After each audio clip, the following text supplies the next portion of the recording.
Hey, happy Thursday. It is NaNoWriMo, Liberty NaNoWriMo with Liberty Librarian Heather Biedermann here. And the beautiful and talented Jill and Allyson are joining me today. And we've all been doing NaNoWriMo all month. We're at past the halfway point and we're still alive. We made it. Woohoo! How are you guys doing tonight? Doing all right. Hanging in there. Oh, How about you? I don't know. How about you, Allyson? I am both tearing my hair out and wicked excited at the same time because I just like about 2 hours ago got some news. Really? I'm going to be on a radio show. Yay! What radio show? It is called A Book and a Chat, and it's by a guy named Barry Eva. He has about 25,000 viewers. Nice. Viewers and listeners, and he's been doing this for 13 years. He usually does really big name authors on his show, and he's quite a few that. But then today he came into one of my writing groups and he was like, so indie authors are kind of like really big right now, so I have some space on the show and I thought I would invite some of you in. So email me a proposal. So I because I have one sitting in my inbox for just such emergencies. Oh, you're so prepared. That's awesome. Yeah. Whip that sucker out, and within 5 minutes he got back to me. He's like, how's February 8th sound? I'm like, sure. Perfect. Dude, so yeah. Cool. That's exciting. I'm really excited about it. I've never been on radio before, so yeah. Well, I mean, you're good at talking on our show, and I've seen you on other interviews. So, I mean, I think you're going to do amazing. I do okay, and he has a set of questions he sends to you ahead of time, so you have kind of a general idea of what he's going to be talking about and asking. So I'm fine. But he saw my book and was like, "Yeah, totally want you on the show." Nice. Oh, hell yeah! Exciting. Congratulations! That's really good news. This is the kind of thing that I hope for everybody is that, you start getting into your writing and then it kind of snowballs. You start getting onto shows and then, the more you get onto shows and they invite you to other shows and then everybody knows about your book. And next thing you know, you're a New York Times bestseller. Boy, that would be nice. Wouldn't that be freaking awesome? That's what I want for all of us, I don't want to, be a millionaire or anything, but boy, it would be really nice to be able to go out for Chinese without having to count the quarters in the bottom of my purse. This is a writer's problem.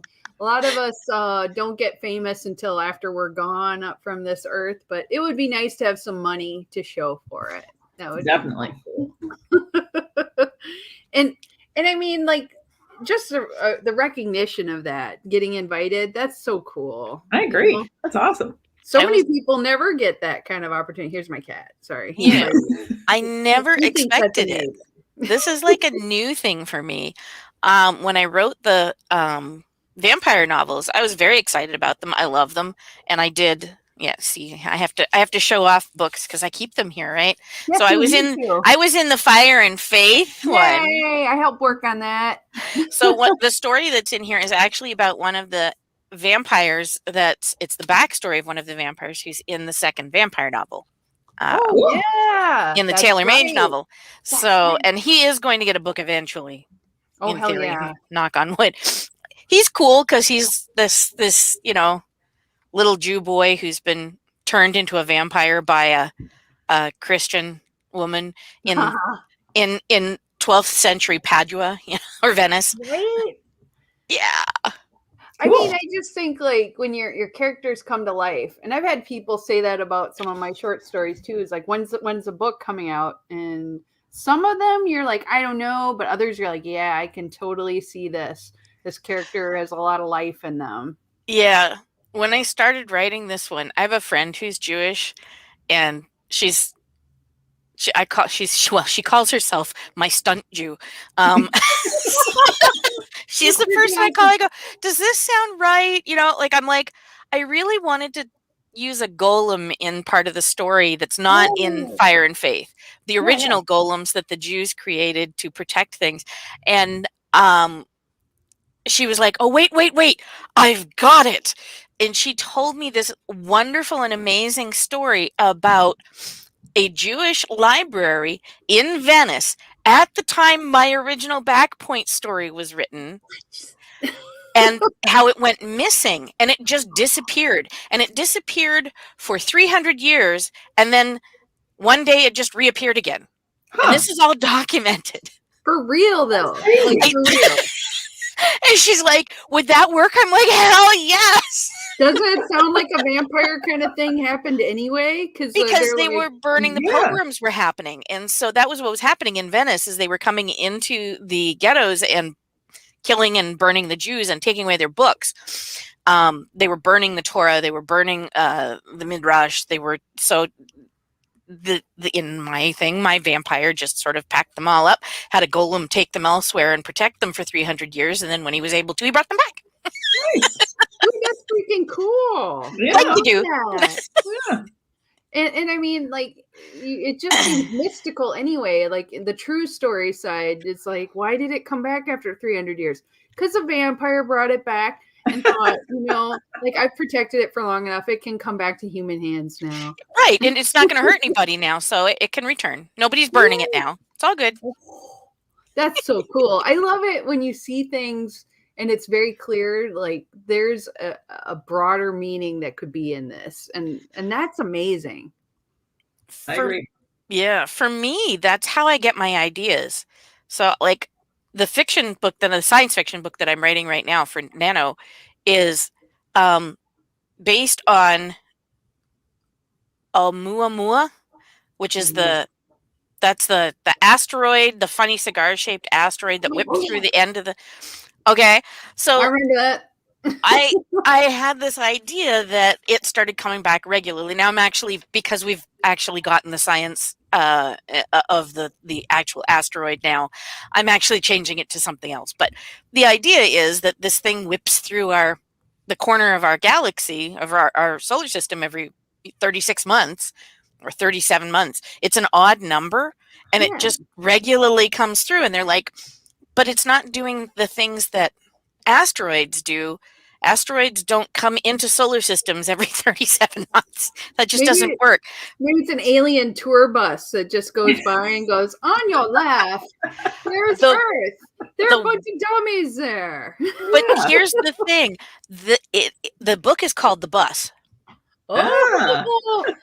Okay? Yeah. Because that's basically what it is. This ancient set of people created this interstellar Greyhound bus line, okay? And it really is the Greyhound bus. I mean, okay, admittedly, the grandma trying to show you pictures is a tree with a face, and she's telling you about her saplings and her seedlings, but the basic idea is the same.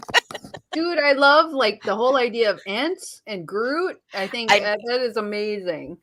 So, I mean, I've got all these different aliens, but all of the aliens in their section of the craft are all aliens that have similar breathing requirements and similar gravity requirements and similar UV requirements, because otherwise they wouldn't be all grouped together. But it's a bus. They walk in, they go through all this stuff. It's like stressful and science-y and techy, and there's all this, and then all of a sudden the damn thing docks with them and they're like, oh my God, what's happening? And then they step through and there's all this computer things and these tests, and they go through all of it, and they go in and they walk in, and it's this sanitized white waiting room with quiet music and a waterfall in the corner. And there's a bunch of people reading newspapers, and they're like, what the fresh hell is this? Oh my God, I can just see it in my head when you were describing that. That's amazing. Oh, I love that. Like, how much fun are you having with this? So much fun, because so my co-author is my hubby, and he's doing the techie part. His words don't count, and he, for the most part, isn't writing anything during Nano. That was an agreement we came to. He's going to go over it with me, and we're going to fill in a lot of spaces and science-y stuff afterward. But over lunch period, we sit down and talk.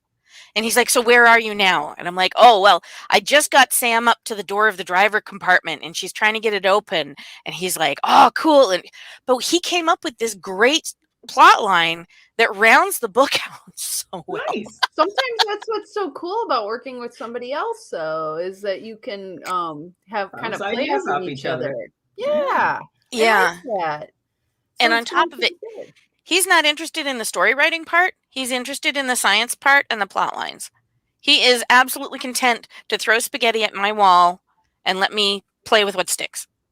And Nice. I'm sure that you enjoy that as well, so you can have some creative control and yet still have his input. Yes. And a lot, he's like, am I upsetting you? I'm like, occasionally I get my panties in a bunch, but I always think about what he's talking about because he's a reader and he's a very, he's like me. We read all sorts of history stuff. We've got the kids reading World War II books. We've got, we do deep stuff. We're not into fluff. I mean, we read I fluff love too, but that. Well, I mean, everybody has like a variety, but I think the best writers are people who read a lot of different kinds of stuff. Absolutely. oh yeah. So it's going well for you, Allyson. How about you, Jill? Not so great this week. It was Yeah. going well the first couple weeks, and then I kind of hit just over the weekend decided I was going to take a break, and then I had a really, really busy Monday, Tuesday, and didn't have the energy. And then yesterday didn't feel like it, wanted to take the day off, and so Then sometimes it goes into 2 days, and right. But the nice thing is that I'm working with I guess you could call him kind of a writer coach, and I met with him this morning, and so when I do like an hour-long session with him once a week, and he forces me to write, and he's like, okay, you've got these 4 different things you can write about, pick one and just start writing and see what happens. And so I did, and then that kind of like got all the juices flowing again. So now I'm kind of excited about it again and ready to jump back into it. And I'm working on the nonfiction book, the book about dogs. that's right. And with the way this workshop with him works out is like I'm now to the point where I'm drafting, but we've done a ton of background work, and I've got a whole catalog of categories of like different 1-sentence topics that are going to be in this book.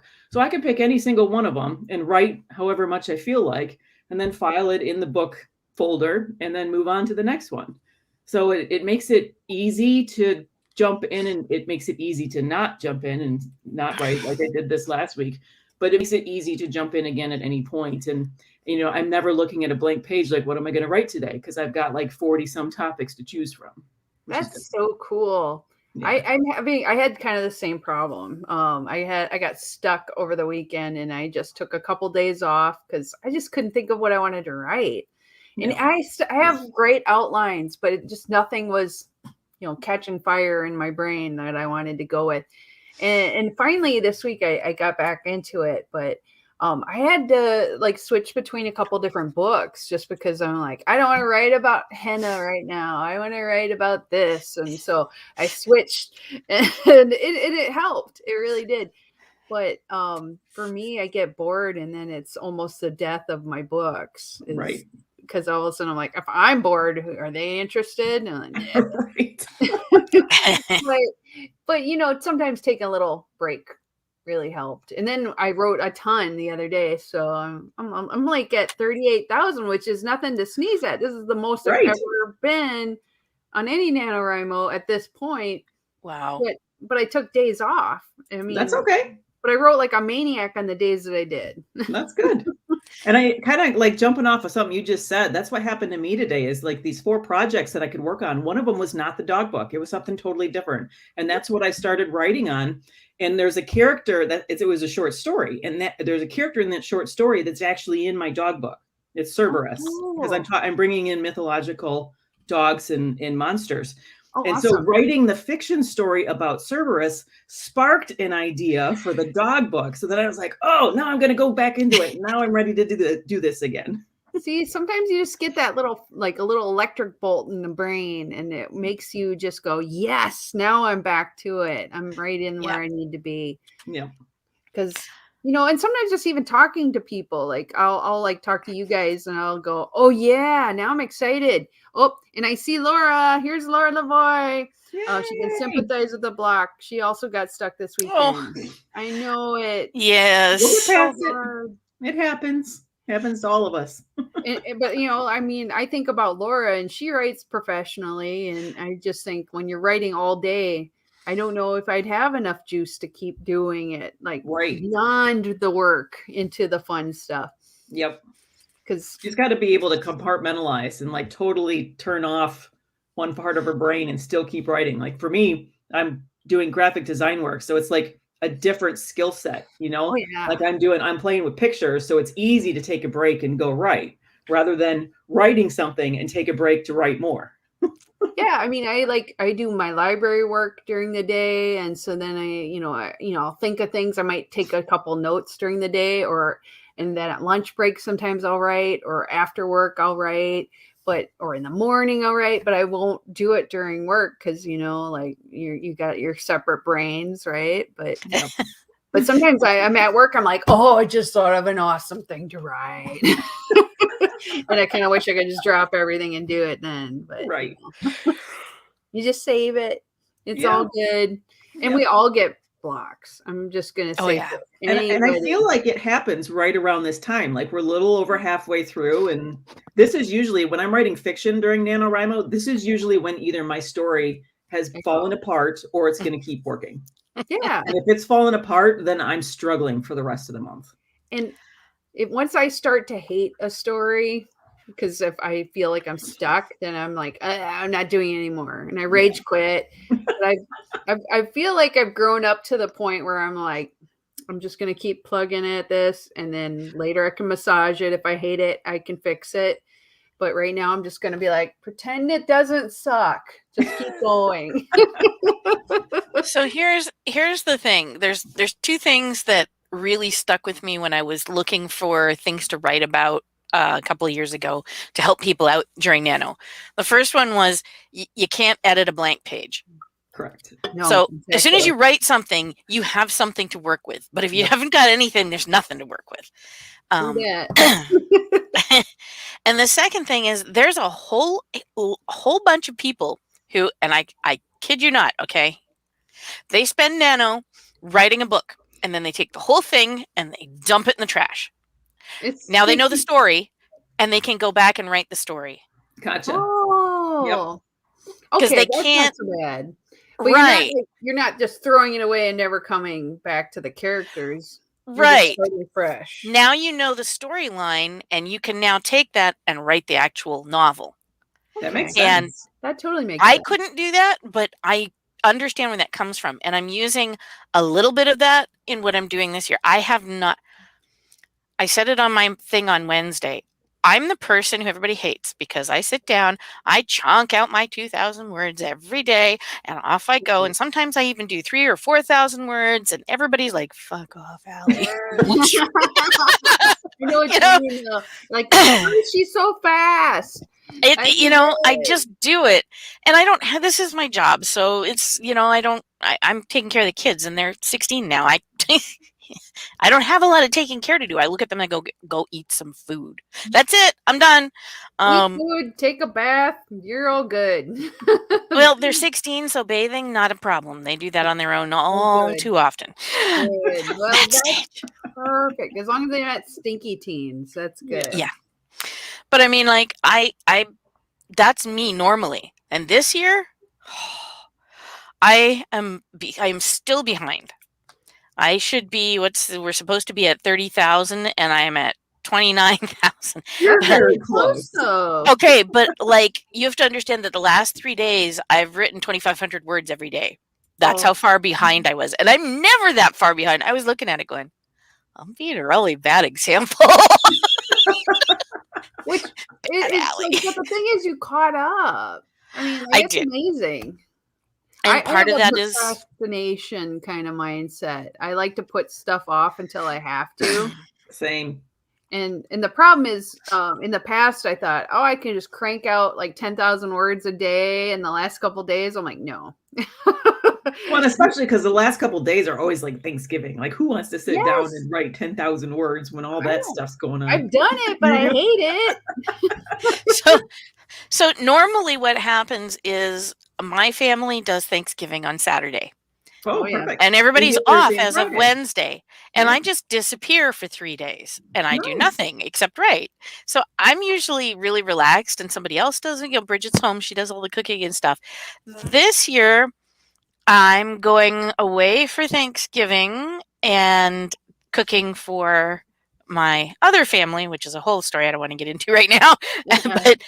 But so I'm cooking a Thanksgiving dinner on Thursday, and then I'm coming home on Friday, and then on Saturday I'm doing it all over again with a 25-pound turkey. So It's a lot. it's a lot. So I'm really not. I need to get ahead because I'm not expecting to be able to write a lot during.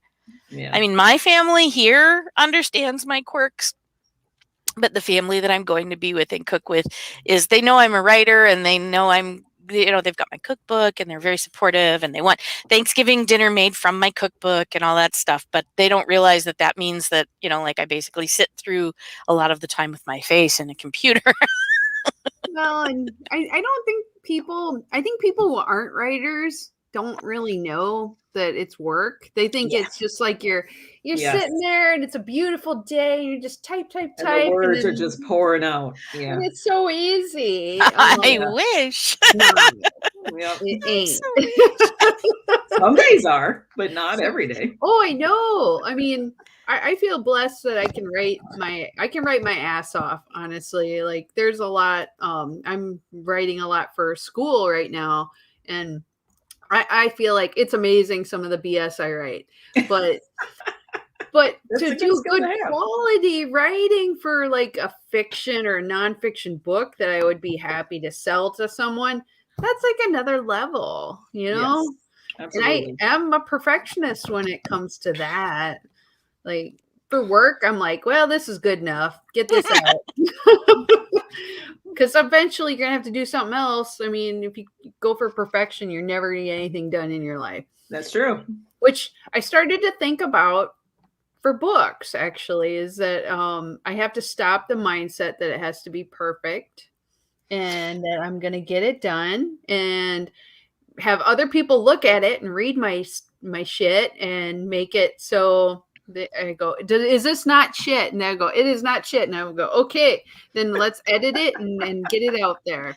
Because I am This done. small part over here, this is shit, but we can fix it and spread the fertilizer and things will grow. We're good. Be a I like green that. forest of beautiful knowledge. Yes, I love it. And that's what I have to do. It took me like 40 years to get to this point, but I'm finally getting to where I think I can show people my work and be okay with that. Yay. That's cool. That's And great. It's a different thing entirely than I've ever been, because I'm sure I've actually written genius shit that all of a sudden I look at it and go, I hate it, and I throw it away, and I'm like, why did I throw that away? Right. This was amazing. And then like, if I had tweaked it, it would have been perfect. Oh no, we lost Allyson. So she'll be back. I've had that happen too, where I had a book that I was working on pretty heavily, and I took it through my writer group, and they read it and critiqued it and gave me all kinds of feedback, and I revised it and everything. And then I set it down, and because I needed some serious revisions and I just wasn't ready to tackle it. And I went back and reread it. I don't think I've touched it in about 2 years. And I went back and reread it, and I was like, wow, I wrote this. This is actually pretty good. I love it when you see this stuff and you're like, holy crap, I did good. Yeah. But at the time, you're probably hard on yourself and go, this sucks. Yes. Oh, and I there's see still a bunch Laura. of things I need to fix in it, but Laura had said that she had a big client project due and it was messing with her. And I think sometimes real life makes it really hard to stick to some of this. Like NaNoWriMo, it's a great idea. It's at the worst time of the year. It is. November is so hard for me to do this, but I'm like, I'm going to freaking do it. And here's Allyson again. I'm going to put her back in. Hello. Yay. Hi. Welcome back. This happens. Every once in a while, you just get booted, and I'm sorry. No, this was loose nut behind the wheel. Are you saying you're loose or just a nut, or maybe a little both? A little both. Both. Both is good. Nice. I love it. Well, I went to look something up in my book, and I closed the window that SteamYard was running in. oh, that's probably a good idea. It happens. What What are you drinking, Heather? I'm having a peanut butter porter. Oh, It's yummy. It's from Montgomery Brewing, right by my house up in Nice. Minnesota. I think Jill's been there. Yay! And that was a tiny little place. Okay. We've been to, and it's peanut butter porter. So that's oh yeah, delicious. we did have that one. I remember that was tasty. That was very good. I have the Pigeon Hill OCP, which is oatmeal cream pie, and that's exactly what it tastes like. I love that. I've been in that mood lately. Food that tastes like dessert, pie, cake, anything like that. I'm all about it. Oh my God. So, and Laura says yum. Well, of course it's yum. Definitely yum. And Laura also says that maybe she'll do her own nano in May, which I think there is some kind of nano camp in July. It's nano camp. Camp NaNoWriMo. Yeah. So it's kind of like sometimes you just have a better time of year for it. For me, I have most of the summer off. So that's actually the best time for me to work on stuff. But not everybody has that. I'm the other way around. Summer is when I'm doing Ren fairs and I'm performing and teaching and acting and cooking. And so I have zero time to write. When I get home after 3 days, I'm done. I spend the next week scrubbing myself clean. Yes. Because fair dirt embeds in you. So much. I can't even. And like I do camping stuff too, and it's just like, oh, will my nails ever be clean again? We went normal camping. Normal camping in early June up at Cape May, which is out on the Cape, and we thought we would have really nice weather, and we got up there and we got hit by a hurricane. That's not cool. It was a little intense. So here I was cooking, like huddled under a tarp, and the tent was breathing, and it was terrifying. And we finally just gave up. But I had to laugh because I came out of the tent. I had gone in the tent to get my cloak, my SCA/Ren Fair cloak, because it's waterproof and it's warm because it's wool. And I come out. And everybody else is wearing Ren Fair cloaks, and I'm like, great minds, Well, they're so well made that you might as well just use that. There's a reason old-timey people had these cloaks. Yes. Because it stayed warm and dry. I cheat a little bit. The waterproofing spray you put on tents? That stuff does work awesome. The cloak I have I got it secondhand. It was probably made in the 70s. It's this gaudy brown tartan. That's okay. Wool on one side and corduroy on the other. Wow. So I wear it with the corduroy on the inside because corduroy isn't really period to 14th century. No, and so good. And it's hidden, and honestly, none of the people that see me know the difference. No. But it's so old that there's no lanolin left in the wool. Oh man. So I wash it, and it's felted over the years. Oh, so I wash it super thick then. I felt it. I wash it once a year in the spring, the week before my first event. Oh, that's perfect. And then I take it once it's dry. It gets the same waterproofing as my tents. Oh, nice. Dude, that's going to be like nice. And then you don't ever get wet when you're out and about. That's perfect. Yeah, it's really nice. And then all winter, like my last camping event in October, I always stand near the campfire. And then when I'm, like if I have a down moment or I'm missing my fair family, I can pull my cloak out and bury my face in it. There's something about smells that just take you back, and I love that. A little bit of a campfire smell. I like the smell of beer, which is a weird smell. I know some women hate it, but I'm like, I like these kind of like homey comfort smells, and that's so good. Oh, you guys. I see Laura just said one thing before we move on, but it says, hey, but good news. I got a couple ideas about how to get my story back on track. Yay. That's good. That's why, it's good to talk to your friends. We help each other out, and you guys inspire me. You all do. Likewise. You guys This help has motivate been- me to keep going. Yeah. Knowing that I was going to be on tonight was like, oh, I got to get some words written, you know. I don't want to be too far behind. Well, and that's why I'm here, because I told Heather, you know, I haven't written all week, but I need some motivation, and this is going to be the kick in the pants I need. So. Well, I don't want to let you guys down, you know. I mean, Yeah. like, I have a dang show about it. I gotta at least finish. So I have a question. I have a question for you guys. Yes, yes. Do you have covers made up for the projects that you're working on? No. Normally I do. Like last year I did, but I didn't finish that one. But this year I have 3, so I'd have to do 3 covers. But I have ideas. I should, because I'm a graphic designer, but no, because normally I don't know what my title is. I understand that. Most of the time I don't either, and I can change it, but I always make a working one, because somebody years ago told me that NaNoWriMo, people who have a cover have a higher percentage chance of finishing, so I was like, okay. But I made a cover for my book, and I'm wondering if I can make it. You want to share it? I want to share it, but I don't know if I got to try and find it here. Hold on.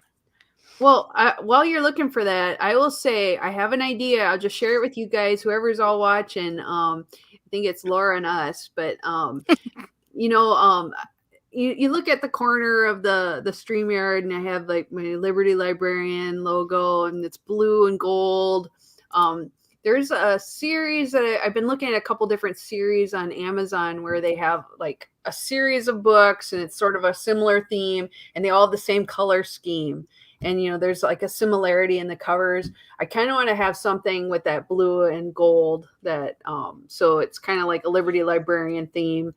And then I had this just the tip thing from Sweet Subversives, and I think that all of mine are kind of like the tips, like of like, you know, henna, and I'm doing one on like anti-aging skincare, and another one on you know, it's like weight loss and diet, and like all of them are going to be like just the tip kind of theme for all of it. So I want all of the book covers to kind of look alike. But I can help you with that. That might be something that we'll talk about next time, because honestly, I can see it in my head that if they look sort of similar, that way, if I sell it as a set, they all go together and they look good together. And then it, you know, every nonfiction book that I write that's sort of that theme where I'm helping people, it'll all be in that kind of set. So so you create a brand. Yes. So that's all I'm doing with it, is a brand. Yeah. But I know, Allyson, with your books, yours have kind of a similar, like a look to them. They do. I can't show you on this one. I can show you. This is the second book, and I don't know if you can see the skull. Oh, I love it on the end. Yes, that looks cool.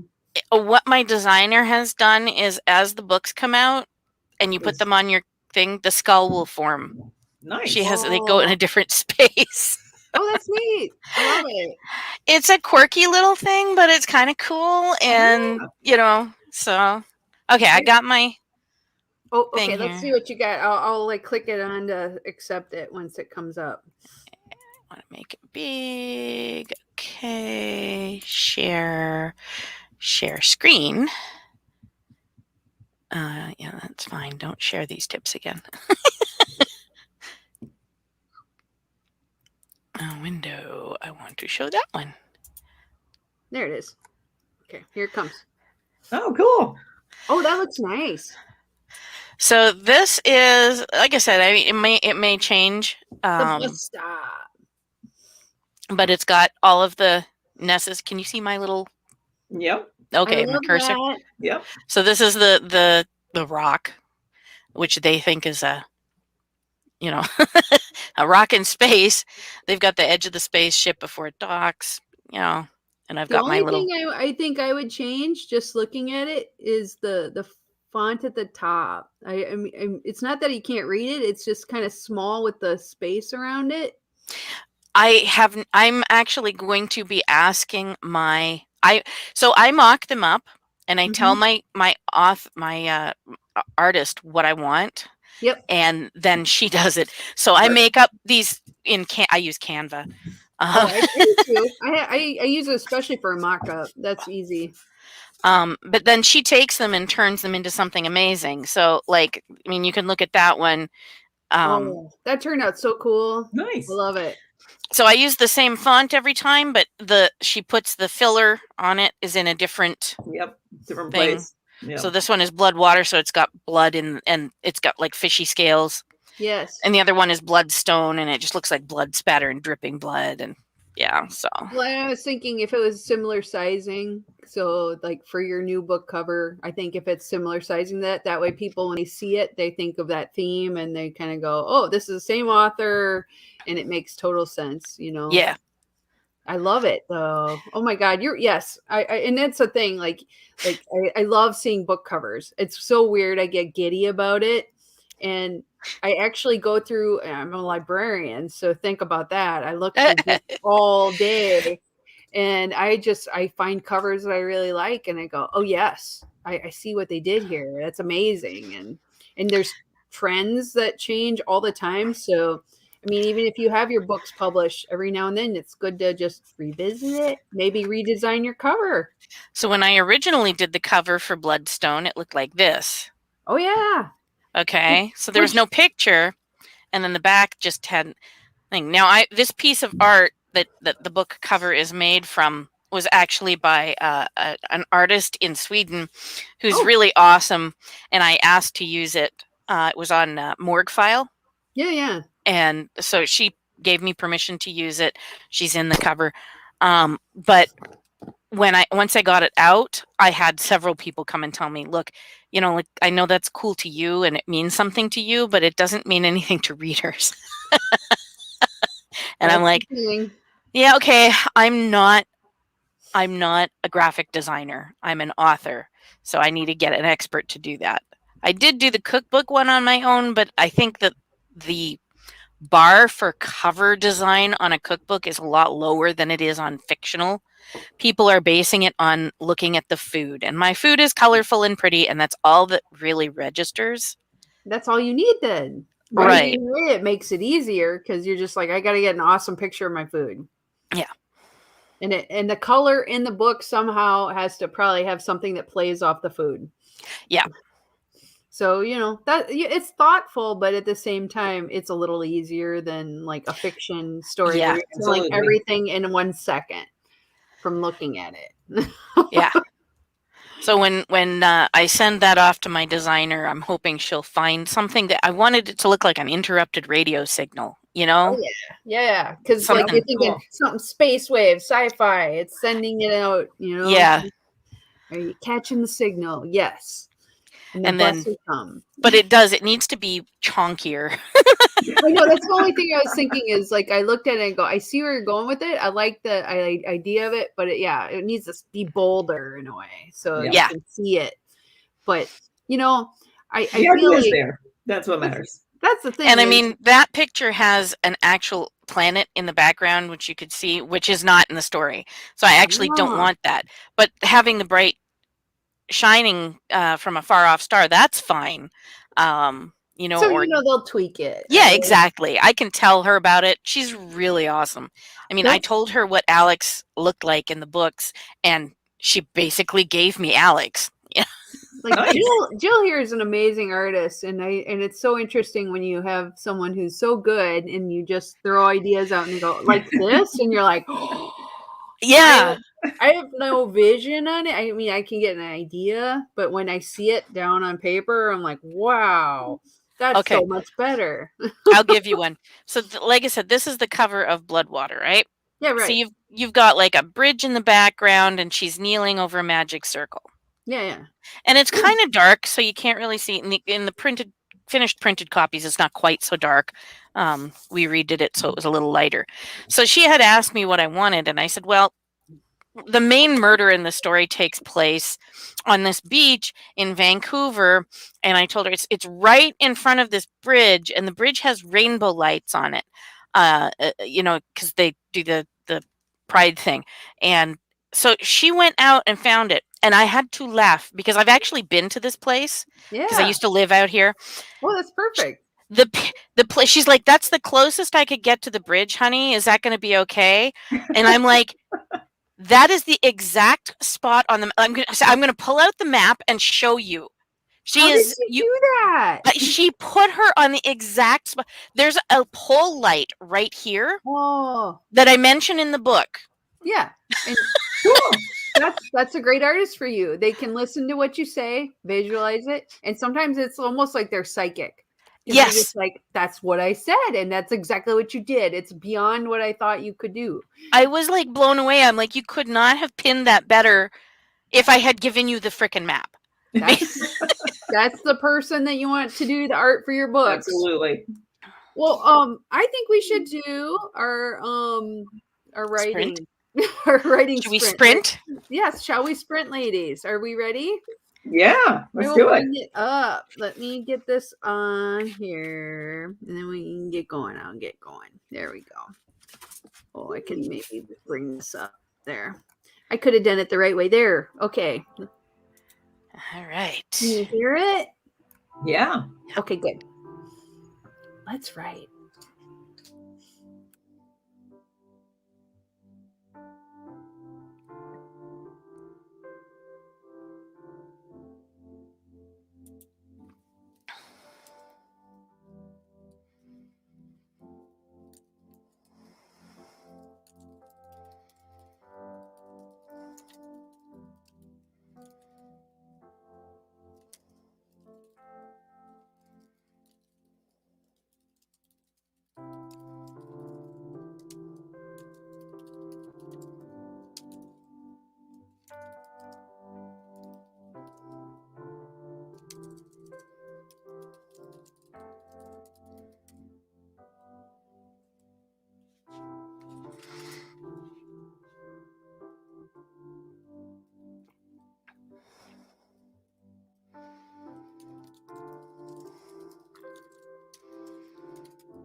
Oh, and we're done. That was quick. It does go super fast. Oh my. I got a lot done though. I felt like that worked out pretty good. Yeah. There we are. How'd it go, Allyson? Good question. Don't know. I love that answer. I think I got 700 words written. I did not get that far. I actually, part of it was me getting a bug up my butt after talking to y'all and adding to my other outline because I'm like, oh, I have a third outline. I was like, I'm going to add to it. So I actually got about 200 words on that. So, oh, did we lose Allyson? Maybe. She might have sound yet. We'll see. But I felt like it was very, there you are. It was very productive and I got a lot done and I got a little writing. So it was good writing. How about you, Jill? I got about 850 words done on one of my topics about living in the moment and following your dog to do that. Wait, are you letting your dog live in the moment? Dogs always live in the moment. I was gonna say, they're not thinking about everything else. My cat, even if I try not to let him live in the moment, he's like, F you, I'm living in the moment. And so I try to do more of that. Yep. I think animals are really good for like telling us what we need to do. Absolutely, as long as we pay attention to what they're saying. Because sometimes I'm like, I watch my cat lay down and she's like, let's go take a nap. And I'm like, you know what? Let's do that. Yep. I love it. And usually I feel much better when I listen to them. So yep, absolutely. Well, animals, I think, are intuitive healers too. Definitely.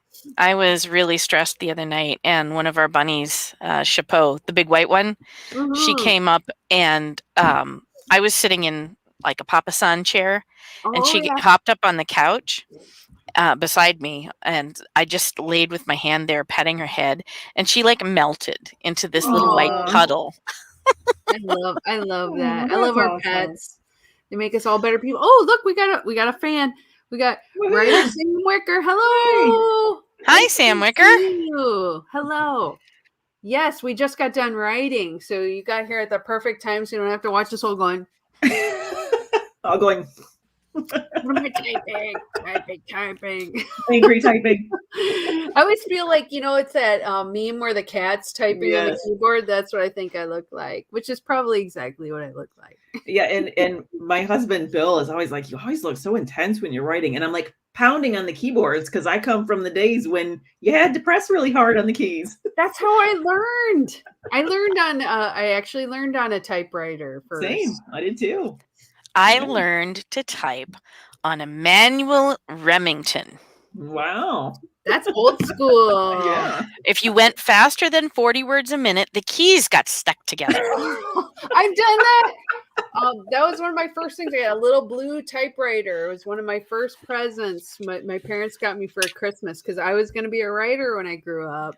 Nice. Hey. They always get stuck. Sam says they also feel odd typing on screen too, and I totally get it. I do it first, but then I get into what I'm writing and forget that I'm on screen. So exactly, I feel like it's a beautiful it doesn't bother me. I did last year. I did every time I sat down to write. I opened up a chat room. I can't remember. I think I Googled chat, and I just let people in, and I just sat and typed, and so people could hang with me. Nice. I feel like sometimes just seeing somebody write are we glitching? inspires you. Exactly. And Sam also says that they didn't learn on a typewriter, but it was a pain. Yes. It was. I was really glad that I never had to hardly change a typewriter ribbon because I would have been terrible at that. Same. But my parents, I did it many times. I'm old enough that my parents got an Apple II Plus, which is a long time ago. Yeah. We had one of those dot matrix printers. Yep. Those things are awful. They were terrible. And they made this noise like, yep. And then you'd have to rip the little edges off. Yep. Which actually, and it would inevitably not grab the right thing and then get all skewed. And it would get off, and then you'd have to go feed it again. Yep. So I think kids today have it a lot easier. Oh, yeah. Definitely. So much so. So do you feel like we made some good progress today? Yes. Absolutely. I think I'm going to stick with my doing my books. I'm going to do my best to try to get in this last couple weeks. We'll get there. We will. I am determined to win. We will. I think we will all win. I have this feeling since we've all expressed that we have renewed interest in doing this, at least we will finish. Yes. And you know what? It's not to me about the fact that if I get the 50,000, a lot of years I don't. It's just that I did this. It matters the most to me that I'm trying to keep writing. Yep. And I think I've been doing pretty good with it. So I'm going to do my best after. I know on Thanksgiving I'm just not going to write. Same. But I'm going to make time every day during the week to do it. Yep, same here. So I think that'll be good. And Sam says, yes, we will. We will win. Yay! Yay! Okay, so on December 1st, we got to get together, and do a victory lap. Yes, we do. I will do something I don't normally do. I will bring wine. Nice. Yes, we shall do this. So we'll talk again just to make sure what day works for all of us, but we will do something at least the week after so we can celebrate. How's that sound? Yeah. Because I know I have some night classes and I'm getting to finals, but we'll have to look and see what's going to work for all of us. But we will totally celebrate our finishing this, and I can't wait to be done. And then the editing begins, and we'll talk about that. But next week, I want to tell you all. And then Sam also says the best thing Nano teaches us is writing habit. I was going to say, I'm not going to be done with mine November 30th, but at least hopefully I'll be in the habit to be writing every day so that my December is just as productive. I love that. It just gets you in the habit. You keep doing it. And I've been listening to a bunch of audiobooks by Joanna Penn, who writes great books about writing, by the way, and her podcast is amazing. She's a not mom, so if Laura is still listening, that's a great person. But she also says, write every day. you know what? You get better at it, and then you start actually making money, and it's awesome, and you might as well do it. So why not? Absolutely. So are you aware of the thing that says you have to do 10,000 hours in something to master it? Yes. Yes. That's true. So every minute that you put into writing improves your craft, and eventually you'll hit that threshold and you'll be an expert. We will That's all right. become experts. I've also heard, like, with writing that it takes like 1,000,000 words. Like, once you've written 1,000,000 words, How then long will you're it take like to a write a master. million words? Geez, I have that easy. Yeah. I have that easy. Lifetime. I think as long as we keep I have doing it, so we'll get there. Maybe not this month. I'm not going to get 1,000,000 this month. That's Definitely for sure. not. But No. But I think if we keep trying to, sorry about the cat, but get down. Sorry. Oh, I He thought always I wants to muted. show his anus on the screen. I don't know why. They want their butts on everything. It's like, look at this. right, This it's is part what of you their want. magic. It's sleeping and eating and then writing. I like it. I think could those follow are that important things. plan. It's a lot better to be a good writer if you're getting enough sleep and if you're Absolutely. You got to do it. See, Allyson, you're killing it. Okay. This tells you what I haven't been getting. We're gonna not have an actual show next week because it's Thanksgiving and we're not gonna be dropping our family obligations for this. But watch, we're gonna have little blurbs out and we will have a little message for you next week. And we are so happy that y'all joined us today. But Sam, come watch my show again. We're gonna talk more about writing in the future, and we will we're gonna all try to get our stuff published after we're done, because I am excited about it. Me too. So on that note, I think that we did a really good job today. I'm really proud of all of us. I think we're awesome. I think my cats are about to start fighting upstairs. I can hear them. You know, it's that kind of excitement. I love y'all. I hope you have a great rest of NaNoWriMo. Keep writing. You can do it. I believe in you. And Sam says they sub, so I hope to catch everything. We're gonna keep up with it, and we'll talk about the after effects of NaNoWriMo and getting our stuff published, because that's my next step. I'm gonna get these books out. I promise. Absolutely. So, excellent. Have a great week. You too. We will next week. Yes, we're not going to be here next week, but watch for little blurbs from us. We're going to have little notes of encouragement for you. And we love you, and we will try to have a little party after we're done with NaNoWriMo so we can all celebrate together. Yay! Hell yeah. So see y'all. Have a great week.